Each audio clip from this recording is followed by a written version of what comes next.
You are not stuck with the brain you have. You can make it better, and I can prove it.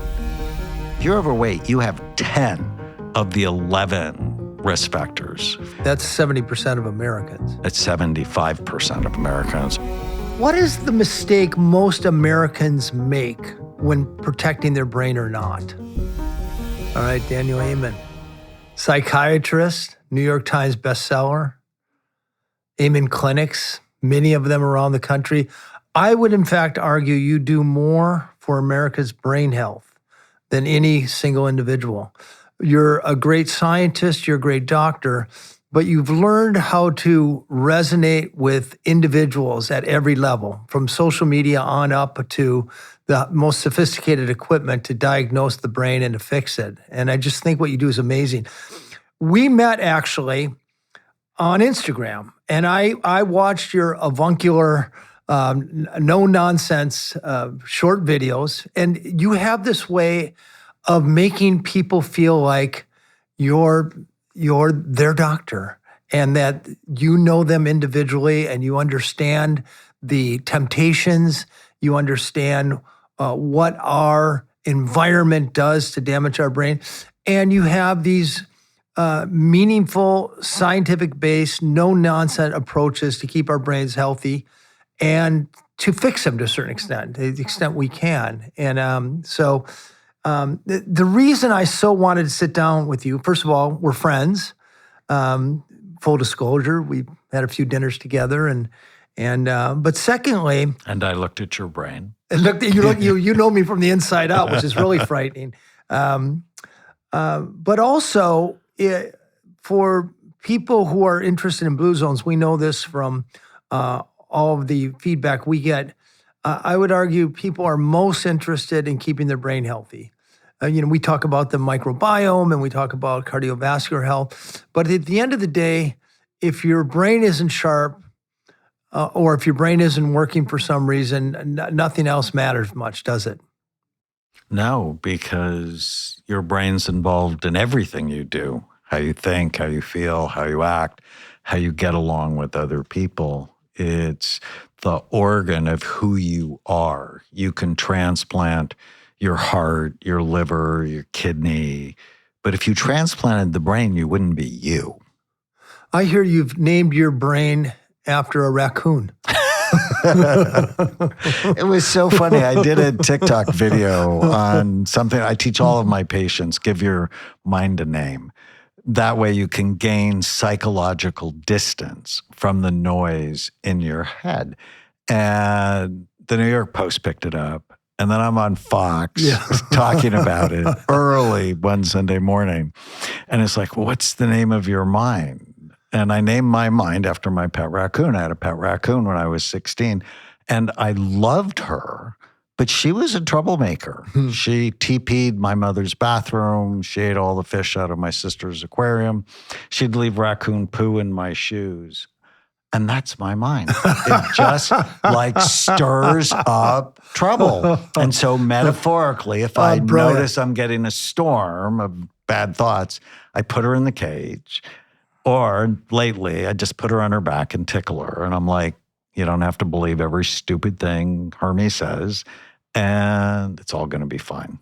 This underscores my point. You're a world-class psychiatrist, yet you understand people enough to know that if you can name your own brain after a raccoon, it's going to resonate with just about everybody. And it's a beautiful metaphor, by the way.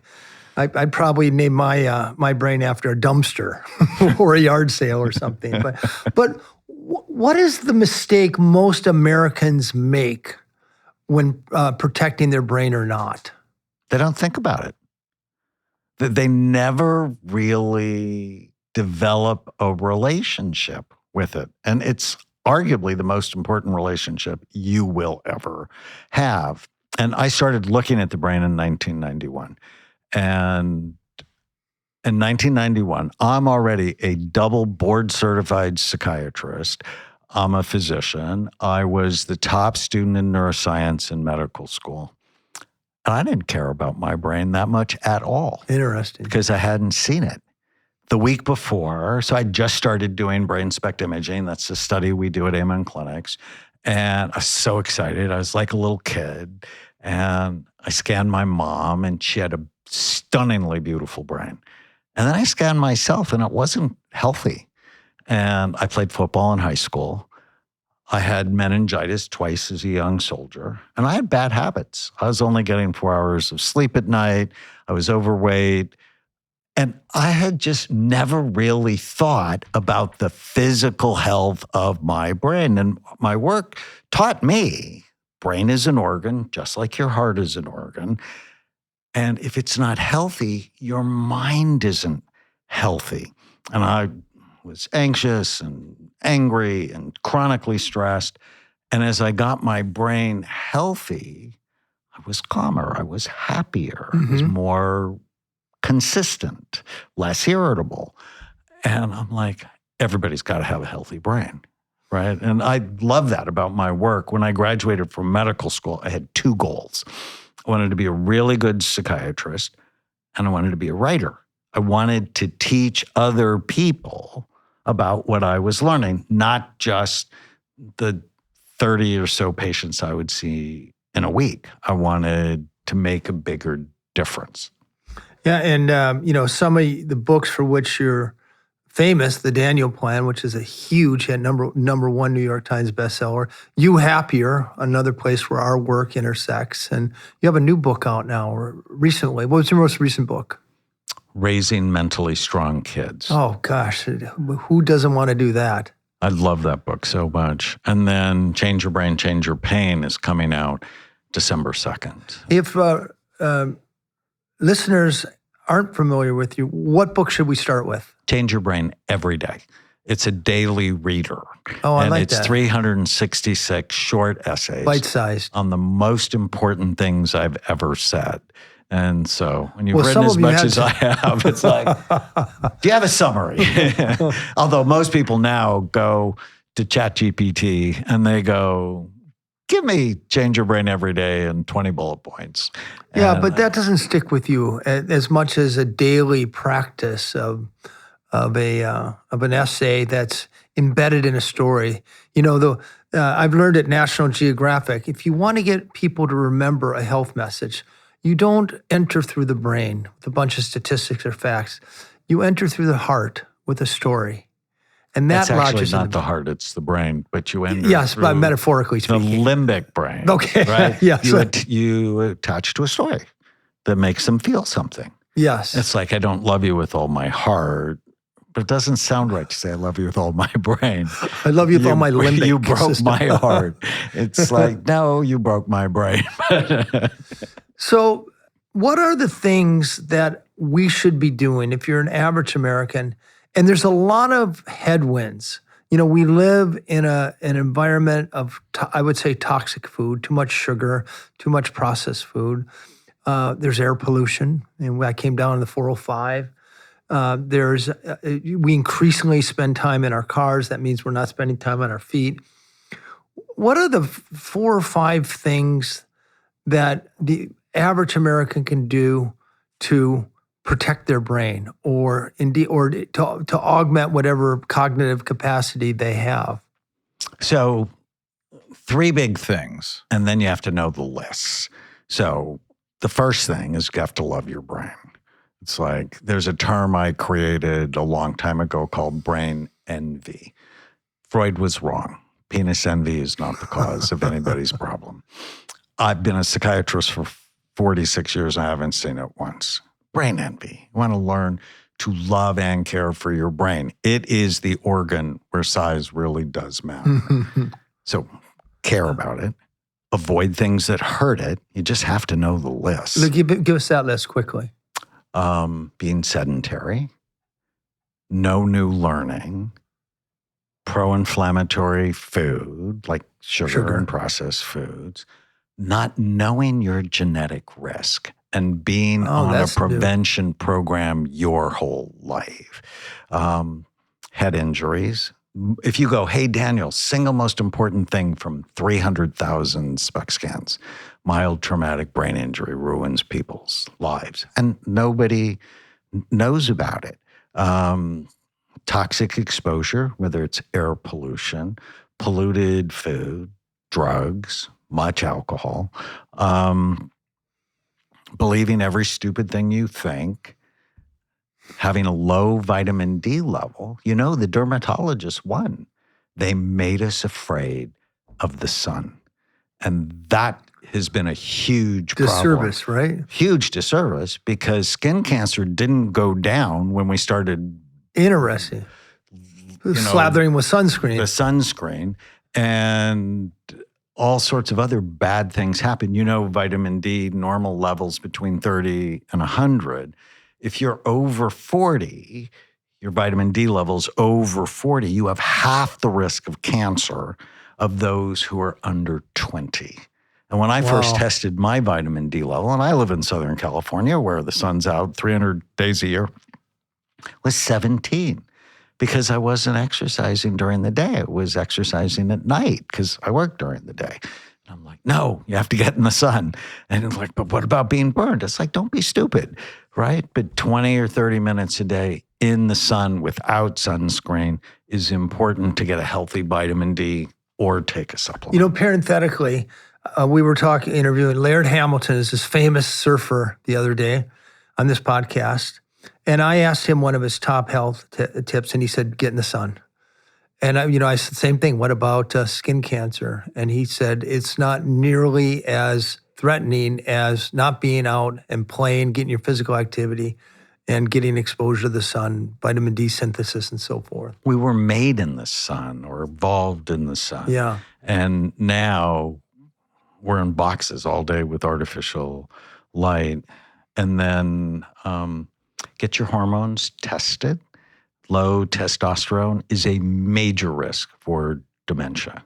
Don't be overweight is really important. Yeah. Of the 11 major risk factors. So I'm actually going through, I have an acronym called Bright Minds. You want to keep your brain healthy or rescue it, you have to prevent or treat these 11 things. Well, the D in Bright Minds is diabetes, high blood sugar, and or being overweight. If you're overweight, you have 10 of the 11 risk factors for dementia and aging. That's 70% of Americans. That's 75% of Americans are now overweight or obese. And sleep. Go to bed a half an hour early. You want a better memory tomorrow? Go to bed half an hour early tonight. Sleep is so important. And untreated sleep apnea, snore loudly, stop breathing, chronically tired, triples your risk for Alzheimer's disease. And so those are the things to avoid. But then the flip side, the things to do, exercise, new learning, omega-3 fatty acids, know your risks and be on a prevention. Like I have heart disease and obesity in my family. I don't have heart disease. I'm not overweight because I'm on a heart disease, obesity prevention program every day of my life. Don't text and drive because you're more likely to get a head injury. Detoxify, avoid toxins and support the organs of detoxification, especially saunas. And you've probably seen this with your work. People who take the most saunas have the lowest incidence of Alzheimer's disease. Don't believe every stupid thing you think. From a mental health standpoint, know your vitamin D level, optimize it, test your hormones. And one reason to avoid sugar, if you get a sugar burst, it decreases testosterone by 25%.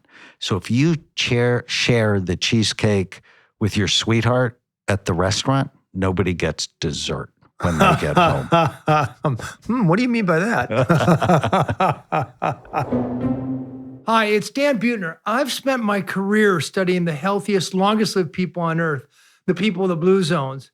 And a key theme I found is that their longevity isn't about extreme diets or punishing workouts. It's about setting up the right environment and having your unconscious choices be slightly better over time. The same principle applies to our dogs. What if you could give your best friend a healthier, longer life with one simple daily change? That's why I'm excited about GetJoy's freeze-dried raw dog food. It's a clean, simple, whole food diet, no fillers, no artificial ingredients, just 100% real USDA sourced ingredients packed with gut healthy probiotics and prebiotics. And the best part, it's effortless. Just scoop and serve. No thawing, no prep. It's real food that fits your real life. When your dog is eating better, you'll see it in their energy, their shiny coat, and their overall vitality. Give your dog the gift of a healthier, more joyful life. And to get you started, GetJoy has a special offer for my listeners. You can save 30% on your first order, plus receive a free scoop and a free bag of treats, $33 value, at getjoyfood.com/DanB. I've been writing about happiness for National Geographic for the past 15 years. Wrote a cover story, wrote a book called The Blue Zones of Happiness. And I found that most of what really delivers happiness is all about our environment. Perhaps the most important decision you make is where you choose to live and the home or homes that you live in. And the other important strategy for happiness is to have enough money so you feel financially secure. You don't necessarily need a lot of money to buy lots of things, but to be able to sleep well at night. And my strategy for doing both was to buy a second home for my family, a place where I can bike and I can row my boat and downshift, but knowing that I can also afford it by hosting it on Airbnb. And it was amazing what I discovered.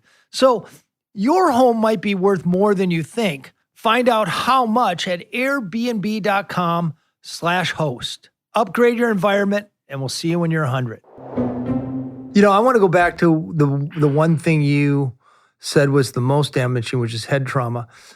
You very generously invited me here, and we spent an afternoon, and you put me through the battery of tests you do at the Amen Clinic, the diagnostic test, which I found fast. I learned so much about myself that I had no idea. You ended by taking a scan of my brain. The SPECT, is it? SPECT. The SPECT scan. And you put it up on a big screen, like where we see the Dan Buettner podcast here. And you literally spun my brain around, and you gave me good news and bad news. The bad news was I had a concussion about a year earlier.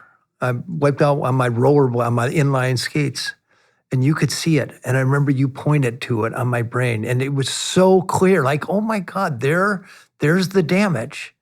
But then the good news, you said, I've seen 30,000 scans or something, and I can tell you, you don't have a sign of Alzheimer's. And I'm wondering do you remember that scan and how you were able to make those two conclusions? Yeah, SPECT, single photon emission computed tomography. It's a nuclear medicine study that looks at blood flow and activity. And our database now is almost 300,000 scans. And traumatic brain injury is really clear, right? You see focal decreased activity. So a discrete area of decreased activity right next to a very sharp bony ridge.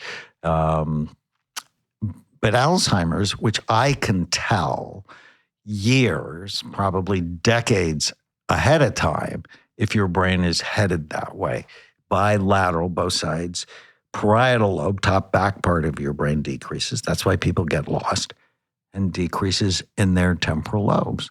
And you didn't have the shape that of the brain at all. turns, you're saying. Well, it's these areas start to die. And so in my study, you see decreased blood flow in those areas. But what a lot of people don't realize is you can make it better. Like I did the big NFL study when the NFL was sort of not telling the truth about traumatic brain injury in football, high levels of damage. Stop lying about it. It's a brain damaging sport. But 80% of our players get better when we put them on a rehabilitation program. You might have heard about that kid that went to New York and shot all those people. He was going to the NFL offices because he said he had CTE. The problem is the messaging around CTE is flawed. It's, yes, chronic hits to the head is bad for you, but the messaging is CTE is chronic, progressive, and untreatable, and that's a lie. That we have seen you can absolutely reverse the damage if you put the brain in a healing environment. And that's what I recommended for you. It's like get in a hyperbaric chamber. Here are some supplements that can be helpful. Avoid things that hurt your brain, do things that help your brain. And if I scanned you today and you did the things I asked you to do, your brain would be better. Yeah, I did. I took your, it was Brain MD supplements, and I took it easy. I got more sleep. I ate healthy. I feel my brain is as sharp, or perhaps sharper than it was. I was for sure cognitively challenged after I had 2 concussions in a row. But you had in another general, one on your bike, if I remember. That's right. Yeah, good memory. You like hit a chain or something. Oh my God, I can't believe you see all these patients. You remember me from a year and a half ago. That's exactly right. Yes, I biked to dinner, and then on the way back from dinner, somebody put a chain over the path, which I didn't see, and I was doing about 20 miles an hour, and all of a sudden my bicycle was doing 0 miles an hour, and I was flying head first into the pavement, and that was concussion number 2 in about a 6-month period. Yeah. And that was not good. Luckily, I was wearing a helmet. But just to drill down a little bit, because a lot of people listening here will have had they would have played football, or they would have hit their head significantly. What's the general protocol, and maybe a little bit more detail? I suspect I've had a concussion. What should I do? Well, if you notice a change, sadder, more irritable, very common, memory problems, forgetting names, it's a good idea to look at your brain, to actually go, let me look, right? I often say psychiatrists are the only medical doctors who virtually never look at the organ they treat. Think about that. Last year, there were 340 million prescriptions written for antidepressants, and virtually none of those people had their brains looked at. So they're flying blind. And so I think looking is a good idea. And then care about it, avoid things that hurt it. So one of the things that hurts your brain is sugar. Isn't that interesting? So they did this study at UCLA where they took rats, gave them a head injury purposefully, not nice. One group, they gave them their regular healthy diet. The other group, they added fructose or fruit sugar to their diet. After 3 weeks, the group with the added sugar couldn't remember the mazes they were running. The group with the healthy diet could run the mazes just fine. So what's on the sidelines of football games? Gatorade, which is sugar water. Yeah, it's and we're not wrong. even thinking about what we put in our bodies, and are we encouraging the brain to heal or not? What we used in the NFL study is we taught them to love and care for their brains, multiple vitamin with high doses of B6, B12, and folate, because those 3 have been shown to decrease the conversion of mild cognitive impairment on the way to Alzheimer's disease, to actually getting Alzheimer's disease. We also did high-dose, high-quality omega-3 fatty acids to decrease inflammation. Almost 95% of the general population is low in omega-3 fatty acids. Crazy. Where's the best place to get omega-3 fatty acids? From fish, healthy fish. Yeah. Or taking fish oil. And then we put them on a brain boost that works in 6 different ways. Ginkgo, one of my favorite supplements. The prettiest brains I've ever seen take ginkgo because it increases blood flow. Huperzine A, which boosts acetylcholine. Phosphatidylserine for nerve cell membrane stabilization. And those 3 supplements, and 80% of our players were better just by caring about their brain and using supplements. Yes. You have to care and you have to know what to do. Simple, right? And ultimately, I'm working on this big idea of a national brain health revolution. So imagine if America became the world's first brain healthy nation. What if everybody. Like we got schools, prisons, churches, families, businesses to just ask one question every day. Is what I'm doing good for my brain or bad for it? And if I can answer that with information and love of myself, love of my family, love of the reason I'm on earth, I just start making better decisions. But most people never ask the question. That's right. Yeah, we don't think about it. And it starts with thinking about it, then given the right information. And then, of course, you have to take action. And it all starts with that. And I'm working on this Whole 4 program, which I think you'll like. It's Whole 4 is what can you do for your brain and body? What can you do to support your mind? What can you do to support your relationships? And what can you do to truly live with a sense of meaning and purpose? And too often in psychiatry, it's like, oh, here's your brain. You have a serotonin deficiency, take an SSRI, which I think is completely insane. And there's actually new research that suggests SSRIs increase your risk of dementia. Like, swallow that one. No, it's all 4. It's physical, psychological, social, spiritual. I want to go back to sugar for a minute because what you said is alarming. And most people do not make the connection between eating this delicious piece of chocolate or jelly beans or drinking a soda and cognitive decline of brain damage, quite literally. Is there a safe amount of sugar? Do you know the average American eats 110 pounds of sugar a year? And most of the time you don't even realize it. You put ketchup on French fries. That ketchup has more sugar than maple syrup. Or you a yogurt. Most people are, I'm eating fruit yogurt for breakfast. That must be good for me. Look at the label. More sugar per ounce than a Coke. So it's just so hard living in the food environment that we live in and avoiding sugar. So is there a safe level or is there a way to dodge the Well, I bullet? think it's just being aware of it. And there are 14 different names for sugar, like organic cane syrup. Yes. Or brown rice syrup. Reduced sugar cane, organic sugar cane, Right. It's the same thing. Right. Or it has apple juice in it. It's like apple juice crystals. Can I have a cookie after dinner or no? Well, it just depends how much you love yourself. Do you want, what do you want, right? And I just turned 71 and I'm like, so what do I want? Yes, I want the cookie, but not when I go, what do I really want? Energy, memory, independence. I don't want my kids worried about taking my driver's license from me. And I love my 6 children, but I never want to live with any of them. It's like, I don't want to be a burden. And no, I don't. I want my brain to be healthy. And if I know sugar increases my risk of diabetes, which then means I'm going to have all the risks, no. Drew Carey said it the best.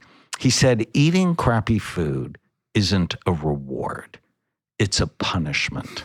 And when you that we get inflict that, upon ourselves. when you get that mindset, and do you see the movie City Slickers with Billy Crystal and Jack Palance? It was great.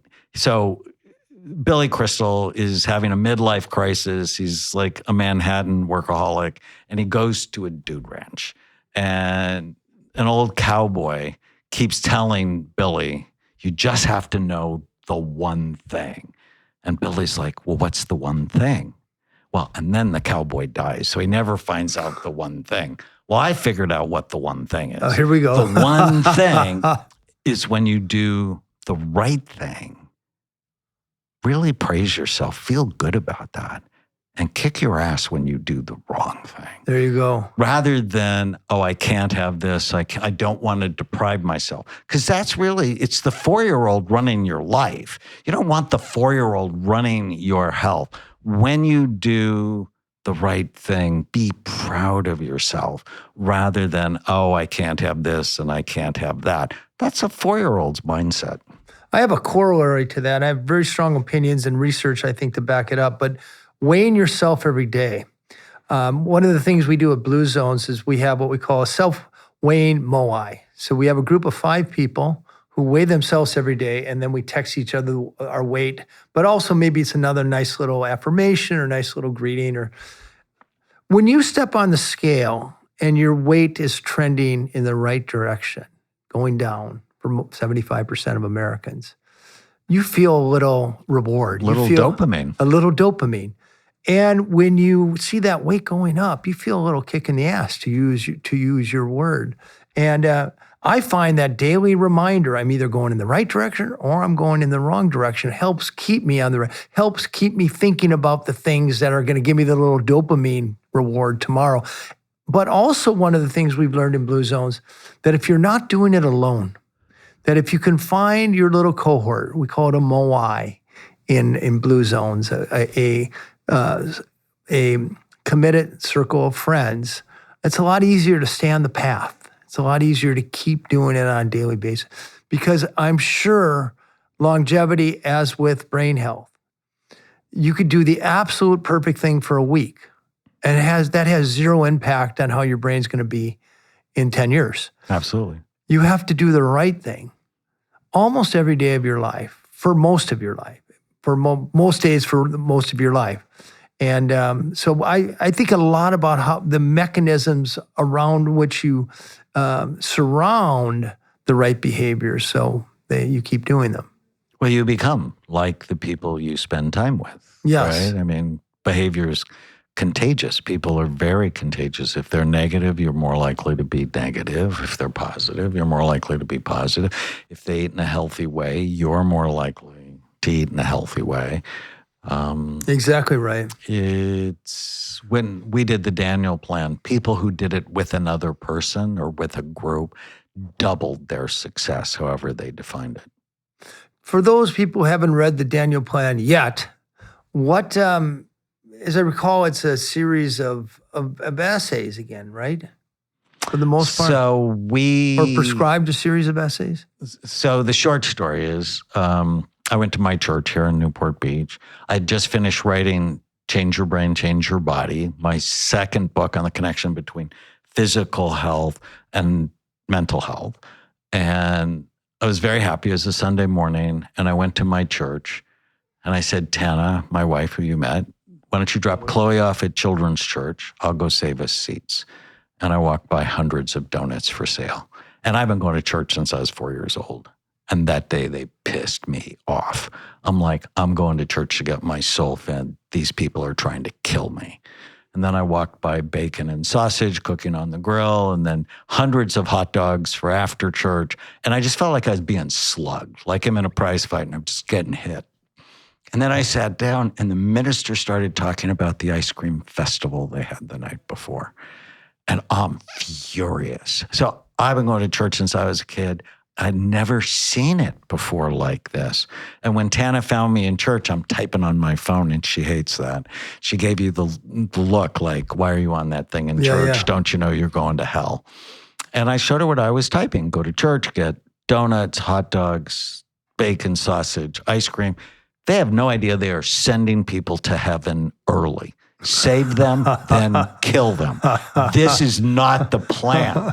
And I prayed that Sunday that God would use me to change the culture of food at church. And during the prayer, so non-religious people notice this as intention. I'm like, this is the dumbest prayer you ever prayed. And if you know me well, you know I have an attitude problem. And I'm like, God's my prayer, you deal with it what you want. 2 weeks later, Rick Warren, huge church, America's pastor, on the cover of Time twice, wrote The Purpose-Driven Life, our generation's best-selling book, calls me up, and I'd never met him. He said, I'm fat. My church is fat. Will you help me? I'm like, you had me from a low. No, remember in the prayer. And January 15th, 2011, we launched the Daniel Plan. It's based on 5 pillars: faith. Why do you care? food, fitness, focus, which is brain health, and friends, which is community.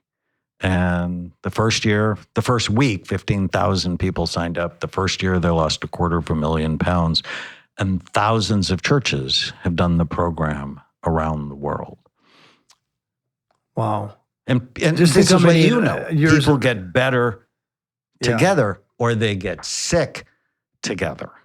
And I'm going to reboot my version of it. It's called the Amen Whole 4. This one for faith communities, because it's not something you can do for a season. Pastor Warren said, "Oh, we're doing this for a season." I'm like, you don't do health for a season. You do it for the rest of your life. That's right. If you care, right? You do it as long as you care, you want energy, care, you want a healthy brain. And I'm so excited about it. The beauty of church, whether you're religious or not, and we know this from Blue Zones, people who just show up to church, temple, or mosque, it doesn't have to be any special God, but showing up to a faith-based community 4 times per month adds about 4 years of life expectancy for the average person. And for inner city youth, it can be as much as 14 years of life expectancy. Why? I believe it's because people who show up to church are less likely to get involved in risky behaviors. They have that one time a week where they downshift, lower their stress, lower their cortisol, take their mind off of their busy lives and put it on a higher being or maybe just fellow parishioners. And you also have a community and you have a ritual. You're doing it every single week. There's very few things that we do every single week. People get excited about training and running a marathon, and that's 6 months or a year, or they get excited about some diet, and diets last on average about 7 months. And they get excited about some, fitness program. They don't last very long. But a faith and a faith-based community, that's a strategy for the long run. It's this great delivery vehicle for this type of brain health intervention you're thinking of. It's a great idea. Amen 4 coming soon. Whole 4, yeah. This podcast is brought to you by Squarespace. I like to focus on longevity and happiness. That's why I like Squarespace. It's an all-in-one website platform designed to help you stand out and succeed online. Whether you're just starting out or scaling your business, Squarespace gives you everything you need to claim your domain, showcase your offerings with a professional website, grow your brand, and get paid all in one place. In Blue Zones, it's more about human activity and being in the real world. Squarespace helps you do all you need to do online with the minimum amount of time necessary, and it makes you look like a pro. So go to squarespace.com/livebetter for a free trial. And then when you get ready to launch, use the offer code LIVEBETTER to save 10% off your first purchase off a website or domain. You've been very vocal about marijuana and alcohol. And I think a lot of, I'll just say from the Blue Zones, people in Blue Zones, making it to 100 in the Mediterranean Blue Zones, they drink a glass or two of red wine every day of their life. About almost 90% of people making it to a 90, 100 drink. But your stance is no amount of alcohol is safe, at least for your brain. Well, the American Cancer Society came out 4 years ago against any alcohol because any alcohol is associated with an increased risk of 7, now 8 different cancers.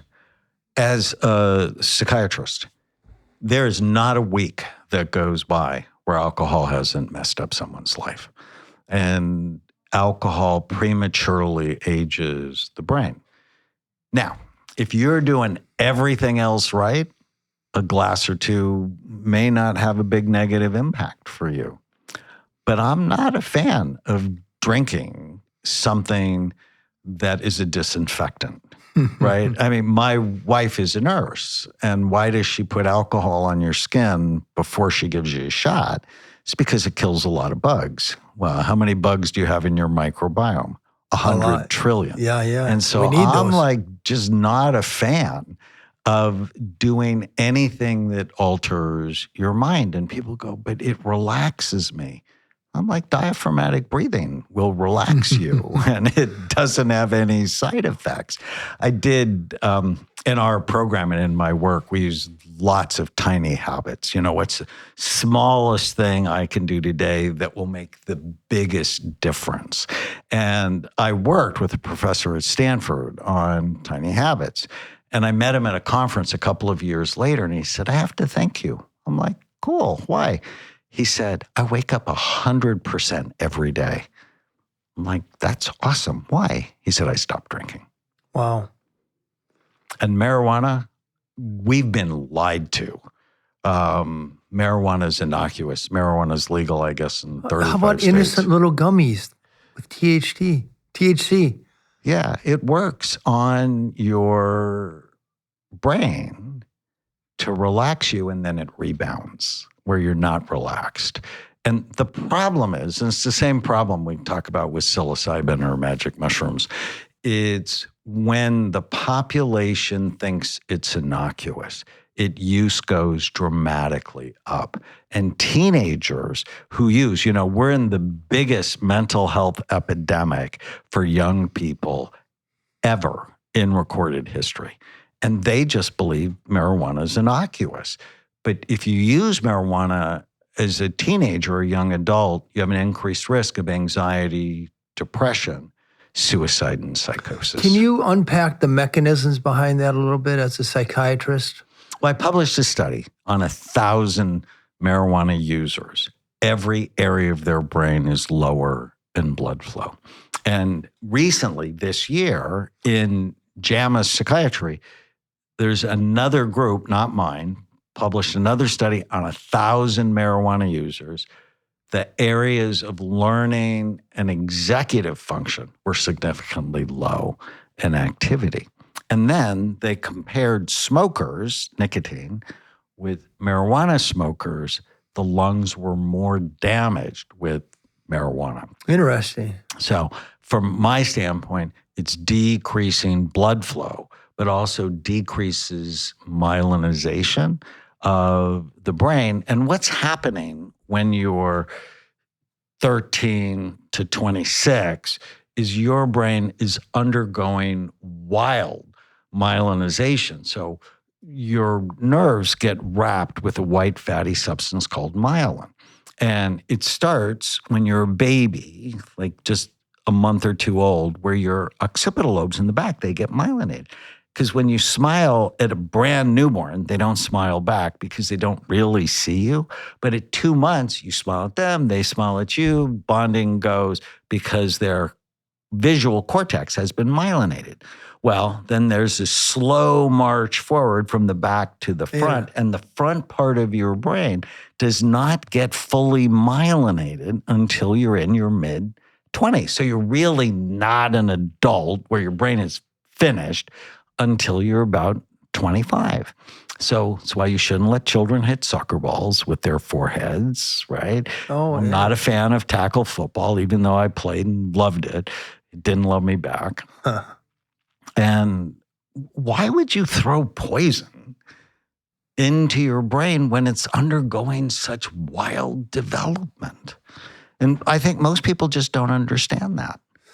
So, the human species have been using different mind-altering substances forever. It's almost like we've evolved for that.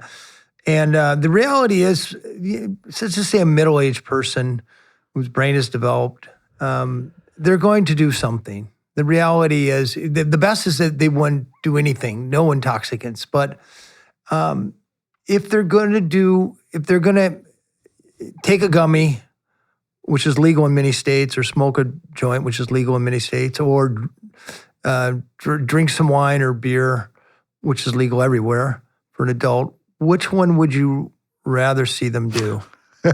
I know it's going to be hard for you as a doctor. but we post on this. Marijuana or alcohol, which one's worse? It's such a good question. Well, let's frame it the other way. There which one's is better? more domestic violence with alcohol, for sure. It its disinhibiting effects causes more trouble in relationships. Yet, I just did a podcast here with Julius Randle last week. Julius Randle's the superstar power forward for the Minnesota Timberwolves. And he came to see me because his wife was very concerned about his marijuana use. You know, you can play in the NBA and smoke that day, that they don't test for it anymore. And it changed his personality in a negative way. And when he stopped, he became more of who he really was. Now, I think for everybody, like, okay, yes, people are going to use intoxicants, but it's because we haven't taught them how to manage their minds, haven't taught them how to use simple rituals to calm themselves. And I'd be interested, as you've gone to the blue zones, because I know when you went to Loma Linda, they weren't doing that stuff. That's right. And they were happy. My wife trained at Loma Linda. And so what were they doing? Community. What else were they doing besides? They take a nature walk every Saturday afternoon. They're big volunteers. They take a lot of the focus off their own problems, place it on others. They have very good social networks. To a certain extent, the Seventh-day Adventists, they have the Saturday Sabbath, which makes them a little different than other people. Their kids can't play football, and they don't go to dances on Friday night, et cetera, so they tend to hang out with each other. And my observation is that they form stronger social bonds. They eat mostly a whole food, plant-based diet. You're going to feel better, in my opinion, on a whole food, plant-based diet than on a meaty, cheesy, eggy, processed food diet.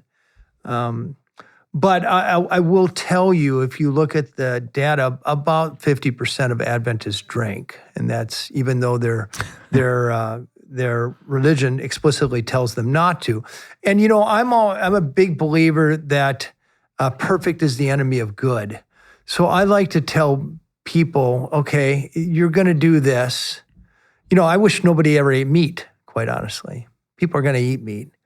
And, you know, I could list off a dozen reasons why meat is not good for you and probably not good for your brain in a lot of circumstances or certain types of meat.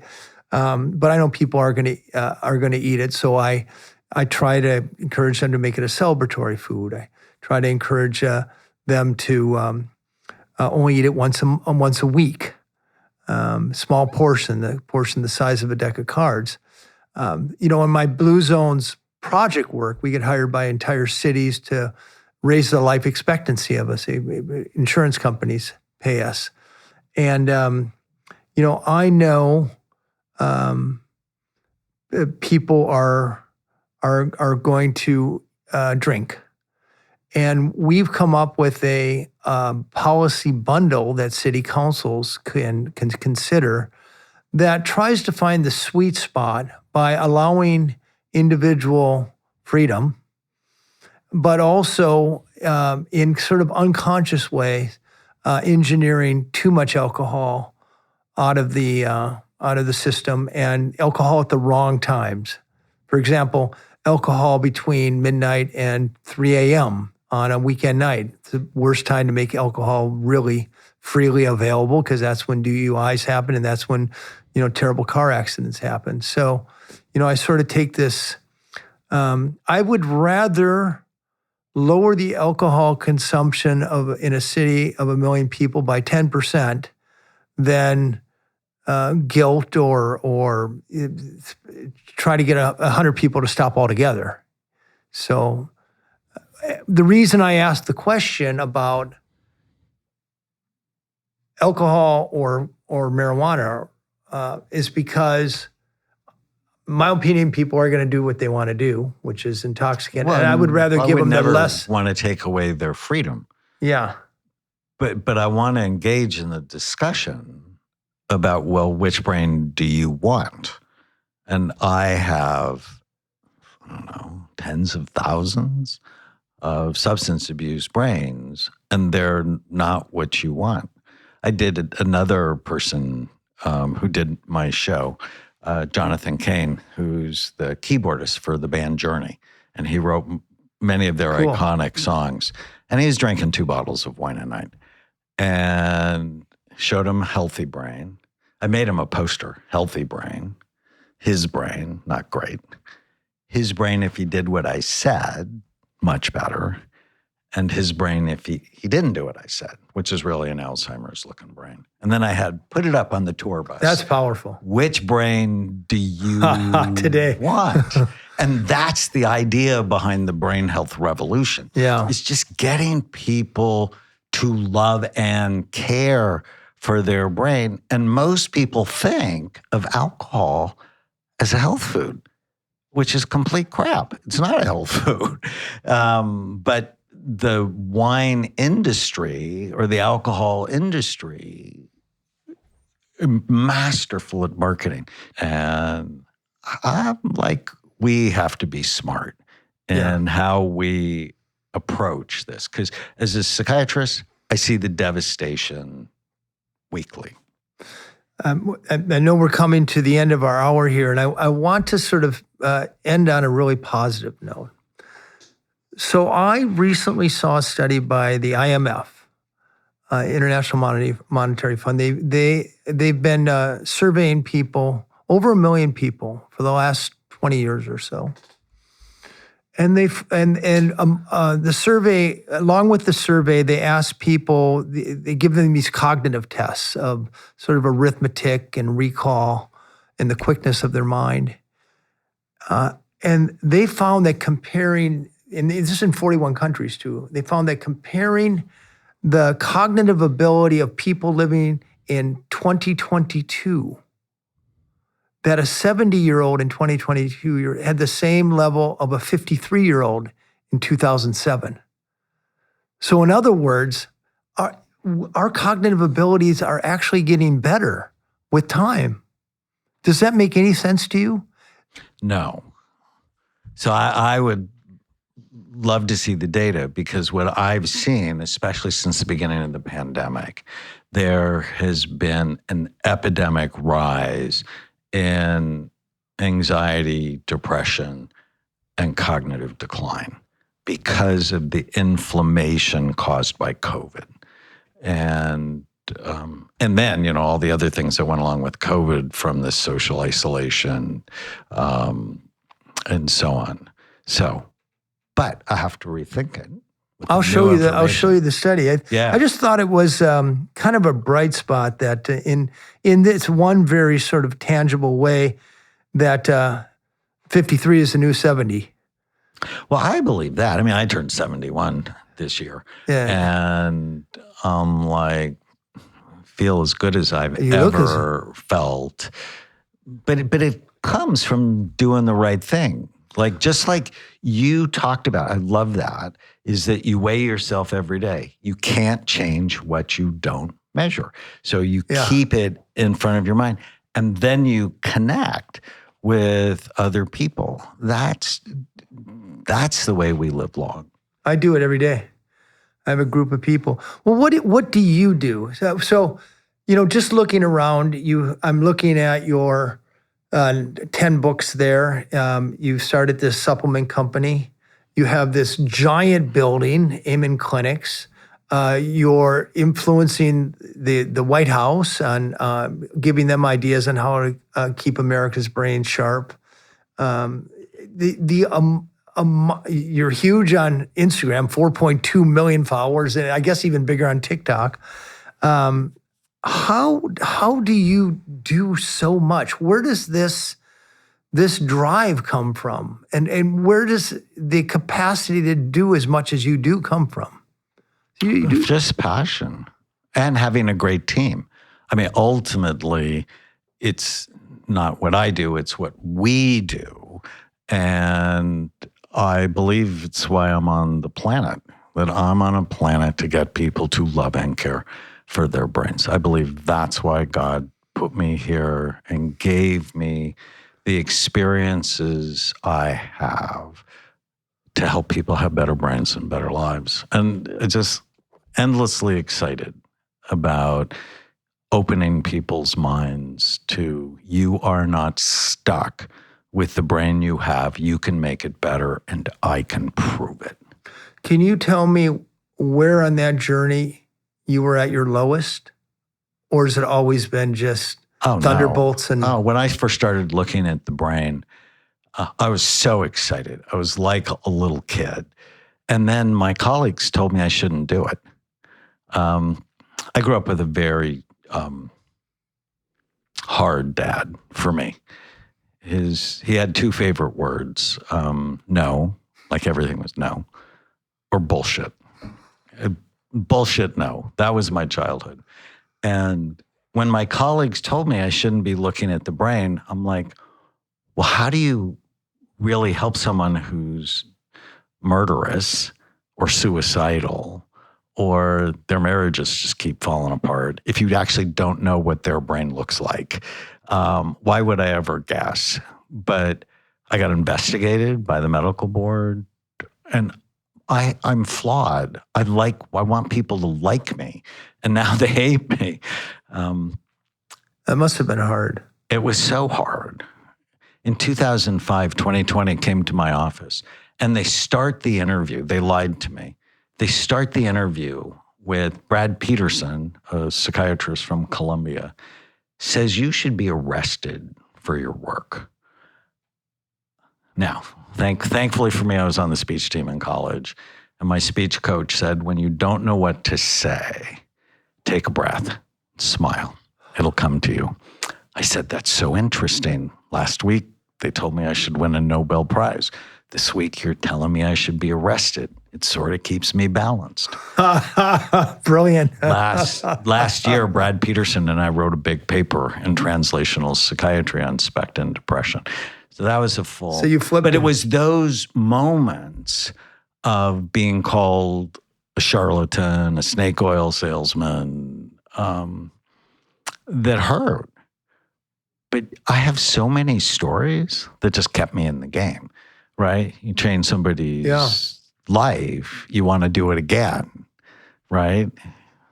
Well, it's not uncommon for academics to come under fire when they simplify things so everybody can understand it and everybody has access to it.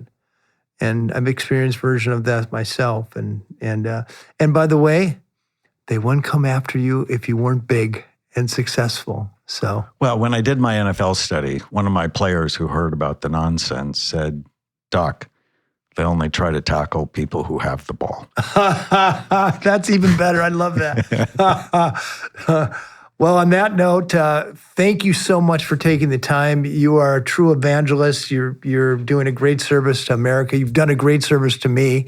I'm here to thank you again very publicly for what you've done for me and my brain. So thank you, Daniel. What a joy. I'm grateful.